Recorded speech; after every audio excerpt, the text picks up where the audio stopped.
પછી ખાદ્ય પદાર્થોનો છે. પણ એ ખાદ્ય પદાર્થો શેના?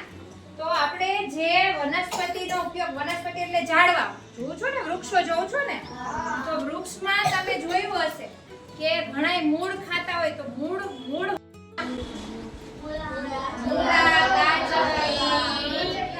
હા, તો અહીંયા જો આપણે આખું એવું ચિત્ર દોરેલું છે, આખું વનસ્પતિનું ચિત્ર, અને એમાં બીજ જે છે એમાં કયા કયા આવે? તો બીજમાં અનાજ, કઠોળ, એવી રીતે ફૂલમાં તો બ્રોકોલી છે, ફુલાવર છે. ફુલાવર ખાધું છે ને તમે?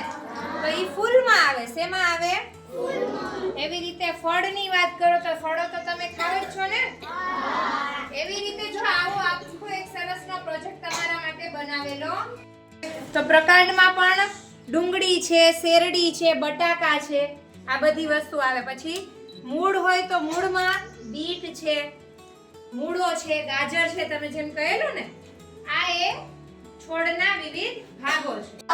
જળ ચક્ર છે. શું છે?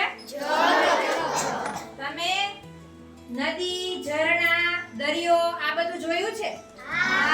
એનું પાણી ગરમ થાય છે. વરસાદ આવે ને, વરસાદ આવે છે ને, એ વરસાદ આવે છે ક્યાંથી? ટીપા બને ને પાછું જમીનમાં આવે. સમજાણું? જળ ચક્ર છે. શું છે? જળ ચક્ર. તો જળ ચક્ર, તો જો હું દેખાતી હઈશ તો શું છે? પારદર્શક છે. બરાબર? જેની આરપાર તમે જોઈ શકો છો તેને શું કહેવાય? પારદર્શક કહેવાય. અહીંયા આપણી પાસે ઢીંગલો છે. બરાબર? તો ઢીંગલાને આપણે અહીંયા જોઈ શકાય છે.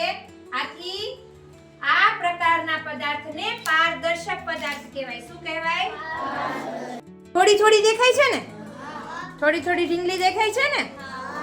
તો આ જે થોડી થોડી ઢીંગલી દેખાય છે એ શું છે? પારભાસક છે. શું છે?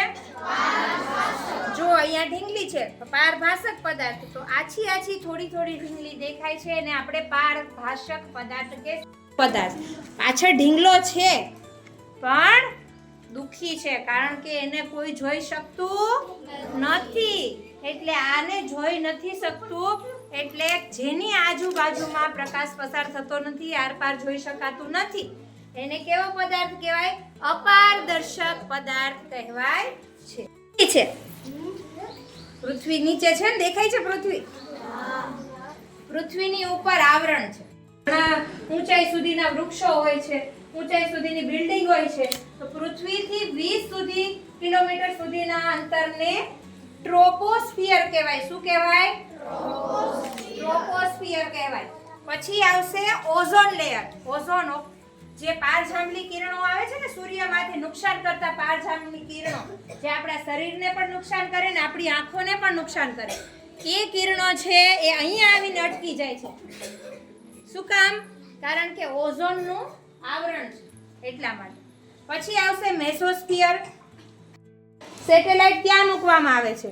અને પછી છેલ્લું સ્પેસ શટલ, જ્યાંથી આપણે સ્પેસ શટલનો એક પાર્ટ છે એ શૂન્ય અવકાશમાં એન્ટર થઈ જાય છે, એને આપણે એક્ઝોસ્ફિયર કહેશું. શું કહેવાય? એક્ઝો એટલે બહારનું, બહાર જ નીકળી જાય. આવરણ જે વાતાવરણની પછીનું છેલ્લું જે આવરણ છે